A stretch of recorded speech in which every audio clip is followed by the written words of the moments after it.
할렐루야. 자, 인사하시겠습니다. 성숙한 그리스도인이 됩시다.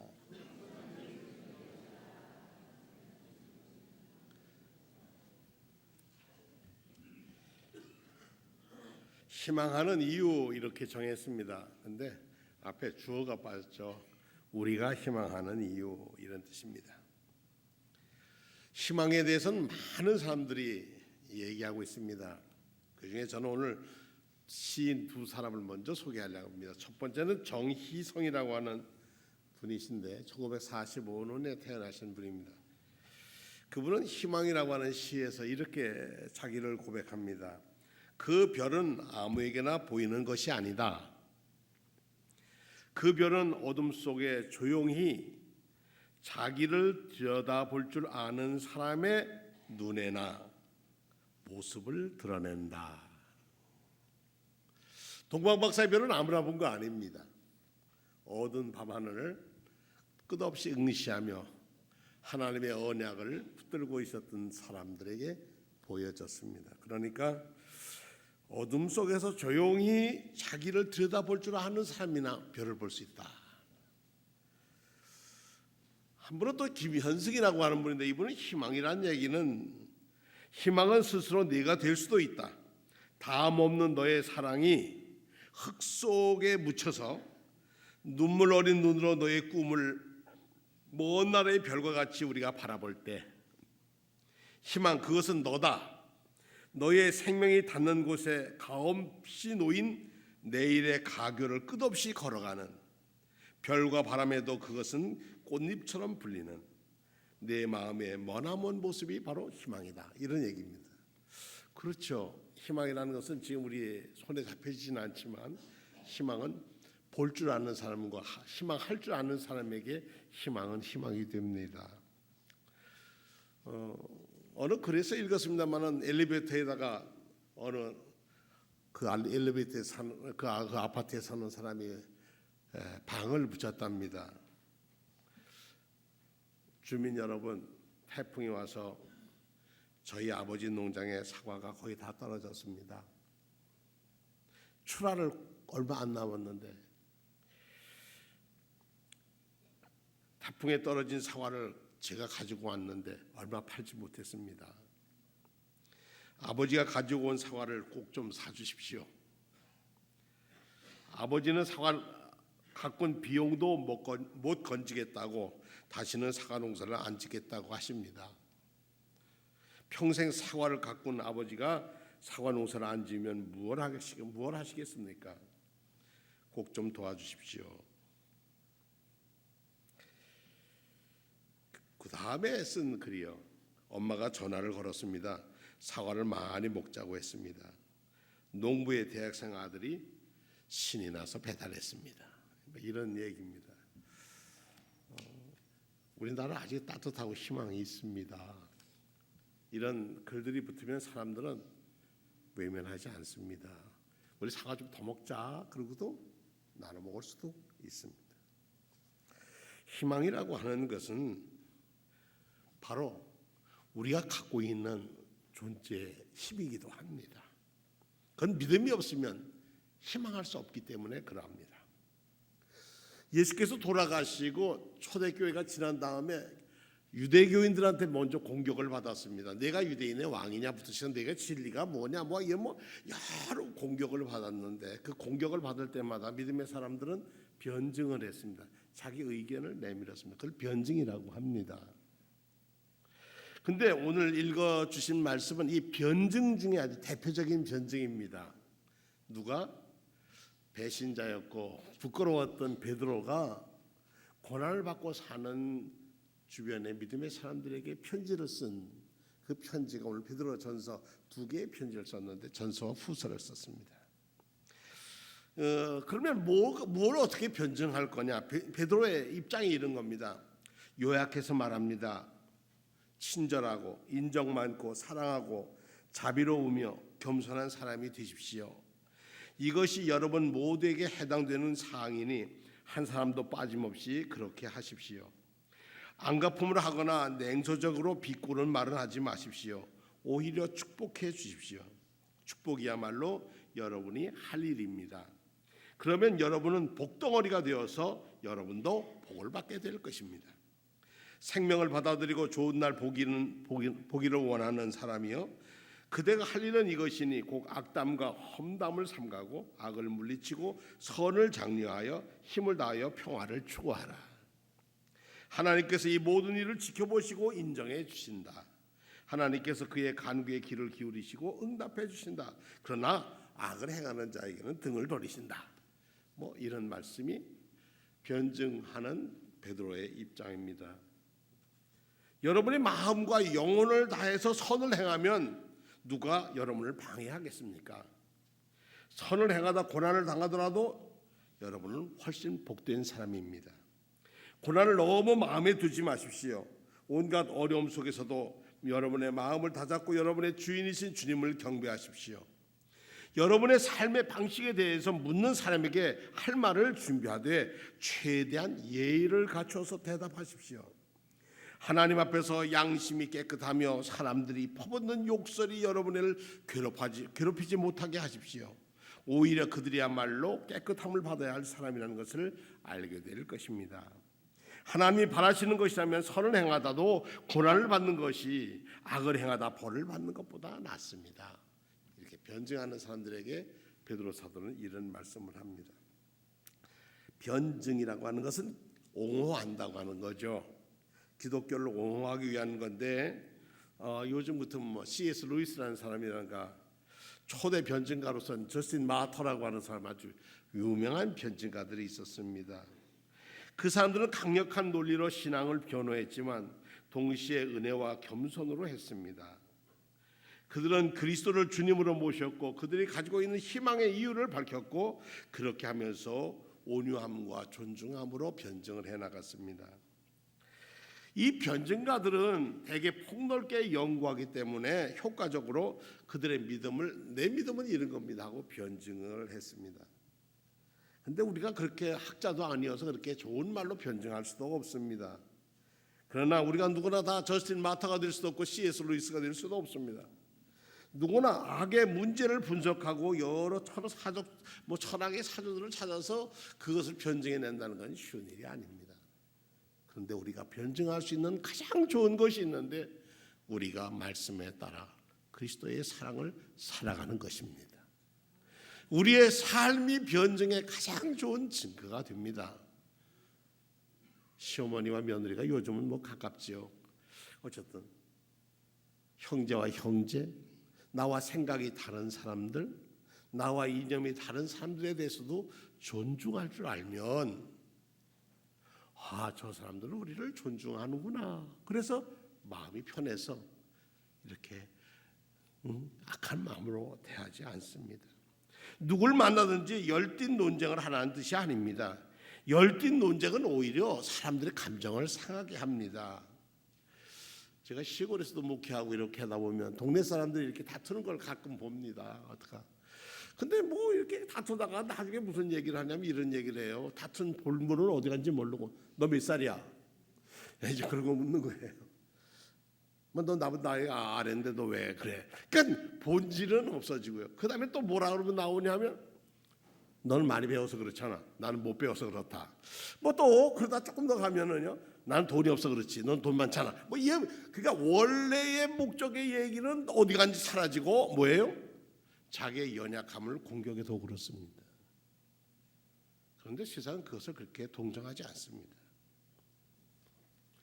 어떤 사람이 자신의 믿음에 대해서 분명한 이유를 가지지 않아도 된다고 생각을 합니다. 그러나 믿음은 논리가 아니라 마음에 관한 거예요. 믿음이라고 하는 것은 어떤 논리를 잘 펴서 사람을 설득시키는 게 있는 게 아니라 몸으로 믿음으로 살아내는 것이 중요하죠. 내가 왜 그리스도 예수를 나의 주님으로 모시게 됐는지 그 얘기만 하면 됩니다. 다른 사람이 저렇게 이러고 저러고 다해서 나는 예수 믿었다. 이렇게 나는 그 교리를 믿는다. 그럴 수 있어요. 그러나 내가 만난 진리, 내가 만난 말씀, 내가 만난 예수님이 이런 분입니다. 그래서 나는 예전 삶보다 지금의 삶이 더 행복합니다. 그걸 증거하면 그 사람이 선택은 그 사람들이 하는 거지요. 베드로도 그렇게 살았습니다. 아마 베드로가 제자 중에 연세가 제일 높았는지도 모릅니다. 나이 많은 사람이 나이 뭐 해야 되는데 못했잖아요. 그래도 혈기도 있고 요즘 뭐 과거에 의리 그러는데 의리도 있는 것 같았는데 결국 끝판에 가서는 자기 보호 본능에 나는 몰라요. 그 사람 저주까지 하잖아요. 그러고 나니까 자기 얼마나 속상했더니 밖에 나가서 통곡을 했다.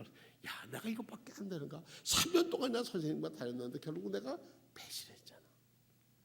그리고 간자리가 고기 잡으러 갔다가 물고기 잡으러 새벽에 예수님 만난 다음에 내 양을 먹이라 내 양을 치라 하는 말씀에 그가 책임 갖고 나를 따라오라 하는 주의 말씀대로 그는 다시 제자가 돼서 사실 우리 기독교 초대교회의 가장 어른이라 그렇게 할 만큼 큰 일을 감당했습니다.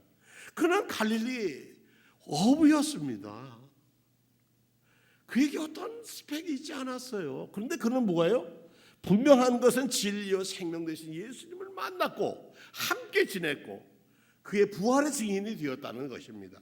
그래서 변증에 가장 좋은 것은 예수님이 부활하셨다고 하는 사실을 마음에 믿는 겁니다. 이렇게 늦게 믿었던 도마처럼 그가 주님을 만난 다음에 나의 주 나의 하나님 하고 자기를 낮추고 고백하지 않습니까? 이것이 변증 중에 저는 으뜸의 변증이라 생각합니다. 내가 왜 예수 그리스도를 믿음에 두기로 내 마음에 두기로 했는지, 왜 나는 그 믿음을 붙들고 살아가야 하는지, 그것이 나에게 어떤 의미가 있는지를 예수를 왜 믿느냐고 묻는 사람에게 담대하게 얘기해 주십시오. 다른 것이 우리가 뭐 학술적으로 뭐 어떻고 구원론이 어떻고 그거 어떻게 압니까? 성경 66권을 우리가 다 어떻게 압니까? 그러나 그 성경과 만났던 여러분의 고백, 여러분의 삶 속에서 기도 속에 만났던 예수님, 그리고 우리를 지금까지 새 힘을 주셔서 밀고 가시는 성령님의 그 사랑, 그의 능력, 그의 온유를 그냥 보여주세요. 왜 희망하냐고 묻는 이들에게, 박해하는 이들에게도 그냥 보여주십시오. 무엇을? 그리스도를 믿는 믿음의 사랑을 보여주시면 됩니다. 고난은 자신을 알게 한다, 이런 말이 있습니다. 고난이 자신을 누군지를 알게 한다는 거죠. 어려움을 당할 때 우리는 우리 자신이 누구인지를 알게 됩니다. 뭐 때로는 난 왜 이렇게 실력이 없지, 뭣도 없지, 뭐 이렇게 자기 자신을 발견하게 되겠죠. 그런데 가장 위기 앞에서는 나는 아무것도 아니다라는 것을 알게 됩니다. 그러면 사람이 선택할 수 있는 게 두 가지입니다. 하나는 허무주의로 가는 거예요. 그래, 그러니까 그냥 살다 끝내자. 또 한 가지는 뭐냐면 아니야, 나는 예수 그리스도를 믿고 새 출발을 할 거야. 우리에게 대답할 수 없는 변증의 마지막 자리에 하나님, 나는 왜 인생이 여기서 끝나야 하나요? 하나님, 왜 저는 이런 고난 속에 살아야 하나요? 뭐 이런 문제가 있어요. 그럴 때 어떻게 한다고요? 믿음의 주요 또 온전케 하신 이인 예수님을 바라보고 말씀과 기도를 거룩해지고 붙들고 사는가. 그렇다고 상황이 바뀌지 않아요. 그러나 하나님은 바꿔주셔요. 그때가 아니에요. 기도를 계속하고 기도에 감사함으로 깨어 있으면 여러분의 삶에 뭐가 온다고요? 기쁨이 생겨요. 근데 그때는 안 생겨요. 엉엉 울고 왜 이렇습니까? 하지만 지나고 보면 그게 다 감사였다는 것을 알게 됩니다. 우리 주 예수 그리스도의 하나님 아버지께 찬양 드립시다. 하나님께서는 그 크신 자비로 우리를 새로 태어나게 하셨습니다. 그리하여 그는 죽은 사람들 가운데서 예수 그리스도가 부활하심으로 말미암아 우리로 하여금 산소망을 갖게 해주셨습니다. 썩지 않고 더러워지지 않고 낡아져서 없어지지 않는 유산을 물려주셨습니다. 이 유산은 여러분을 위해서 하늘에 간직되어 있습니다. 베드로전서 1장 3절과 4절의 세 번역 말씀입니다. 그러니까 우리의 소망은 어디 있느냐? 이 땅에서 소유지 않은 하늘나라에 있다라는 얘기입니다. 이 부활하심으로 말미암아 우리가 이 땅의 죽음 앞에서도 우리는 흔들리지 않는 믿음을 갖게 되었다. 왜냐? 하늘나라의 유산을 가지고 있기 때문에 그렇다는 것입니다. 언제인지 모릅니다만 호주의 시드니에서 이상한 그 모임이 학술대회가 있었답니다.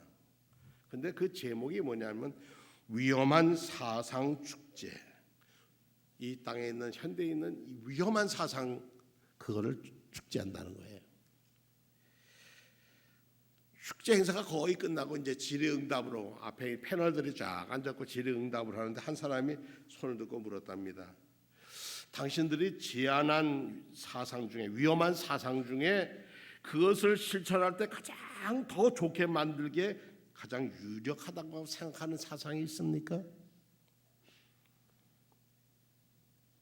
피터 시친스라고 하는 사람이 있는데 그 사람이 패널의 한 사람이었는데 그는 무신론자였던 자기 형이 있었는데 형제가 있었는데 그 형이 그 크리스토퍼 히치스인데 아주 무신론자였어요. 형과 달리 이 피터 히친스는 예수 믿는 사람이었어요. 그가 이렇게 대답을 합니다. 제가 대답을 하겠습니다. 인류 역사 철학사에 나타난 가장 위험한 사상은 예수 그리스도가 하나님의 아들이시고 죽은 자들로 부활했다는 사상입니다. 이것이 가장 위험한 사상입니다. 이것이야말로 당신이 만날 수 있는 가장 위험한 사상입니다. 이 사상 조심하셔야 합니다. 그래서 사회자가 시켜서 그거 좀 더 설명 좀 해보세요. 그랬더니 이렇게 얘기하더래요. 왜냐하면 그 사상은 예수 그리스도가 하나님의 아들이고 십자가에 죽고 부활했다는 그 얘기, 그 사상은 인간의 행동과 모든 책임을 바꿔놓기 때문에 그렇습니다. 그 사상은 우리가 사는 우주의 무의미한 혼돈으로부터 정의와 희망이 있는 의도된 장소로 바꿔주기 때문에 그렇습니다. 그 사상이 있는 곳곳마다 혼란이, 혼돈이 정리되고 질서지어요. 불의가 공의로 바뀝니다. 그래서 위험한 사상이 예수 그리스도가 하나님의 아들이라고 믿는 것. 그 믿는 사람들이 부활의 소망을 얻고 죽음도 두려워하지 않고 살아가는 사상, 참 무서운 사상입니다. 예수 그리스도가 하나님의 아들이시고 죽은 자로부터 부활했다고 하고 믿는 믿음은 온 이 우주를 무의미의 혼돈으로부터 정의와 희망이 있는 장소로 바꾸셨다는 얘기입니다. 그러니까 예수 그리스도를 하나님의 아들이라 믿고 십자가의 죽음과 부활을 믿는 우리가 있는 곳에는 거기는 뭐가 있어야 하는 거예요? 당연히 공의가 있고 질서가 있고 평화가 있고 거기에 기쁨이 있어야 하는 줄로 믿습니다. 이것이 우리가 희망하는 이유입니다. 우리는 예수 그리스도 때문에 희망합니다. 왜냐? 그는 죽으셨을 뿐만 아니라 부활하셨고 다시 오시겠다고 약속하신 하나님이시기 때문에 그러합니다. 하나님도 없고 죽음 후에 생도 없으니 살아있는 동안에 내가 하고 싶은 대로 마음대로 살자. 그 가는 끝은 뻔합니다. 멋져 보이는 것 같지만 환락에 빠지는 것 같지만 그것은 희망이 없습니다. 방향과 목적이 없는 이야기가 무슨 의미가 있겠습니까? 희망은 삶의 의미를 불어넣어 줍니다. 밝은 미래를 상상했을 때 현재 사는 고난에서 의미를 발견하게 되는 것입니다. 미래를 희망하지 못한다면 현재 겪는 고난은 무의미합니다. 무의미하게 공부할 이유도 없습니다. 무의미하게 애써서 무슨 사업을 할 것도 없습니다. 무의미한 고난을 겪는 것은 사람에게 절망밖에 갖다 줄 게 없습니다. 사람들은 우리가 현재 생활과 관계없이 영광스러운 미래가 있음을 믿습니다. 그렇기 때문에 시험과 환난을 당해도 믿음을 지킬 수 있습니다. 세상 모든 사람들 중에 우리가 믿는 가장 희망적인 사람들이 그리스도인이어야 합니다. 나는 미래에 너희를 본다. 미래의 너희는 지금의 너희보다 훨씬 나을 거야. 저희 선배 목사님들이 후배들에게 너희의 미래는 아름다울 거야. 그러니 낙심하지 마라. 내 삶이 지금은 이렇게 어려워도 낙심하지 마라. 내 미래는 하나님이 책임지신다. 이런 말씀들이 우리의 신앙의 근거이고 존재의 근거입니다. 우리가 희망하는 이유는 우리가 미래를 우리는 볼 수 있는 눈이 있기 때문이고 우리는 미래의 상급을 볼 수 있는 믿음의 확신을 갖고 사는 사람들이고 우리 작은 불을 켜면 어두운 바다를 비춰서 물에 빠져 헤매는 이를 건져내어 살릴 수 있는 구원선이 되기 때문에 그러합니다. 어떤 한 동네에서 축제를 벌였답니다. 잘 모여서 지냈는데 한 산꼭대기에 사는 늙은 어부가 이제는 바다도 못 나가고 이제는 홀로 바다만 보러보고 사는 노인이가 있었는데 갑자기 일어서더만 그냥 나는 집으로 갈라네. 그리고 그 험한 데로 올라서 집으로 올라갔답니다. 얼마 후에 보니까 그 집에서 불이 난 거예요. 사람들이 저 할아버지 댁에 불이 났다고 그래서 사람들이 쫓아 올라가 보니까 할아버지는 마당에서 씩 웃고 있더래요. 왜 할아버지 불을 냈어요? 그랬더니 저 바다를 가리키더래요.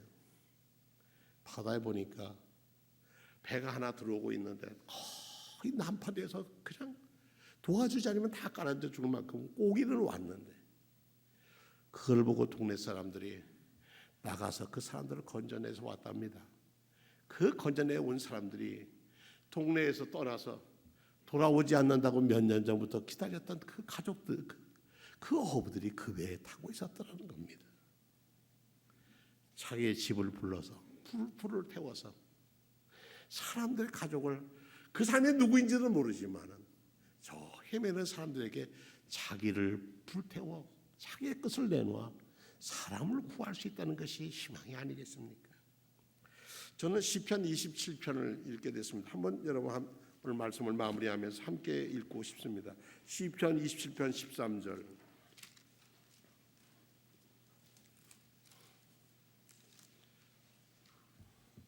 이 전체 참 아름다운 시입니다.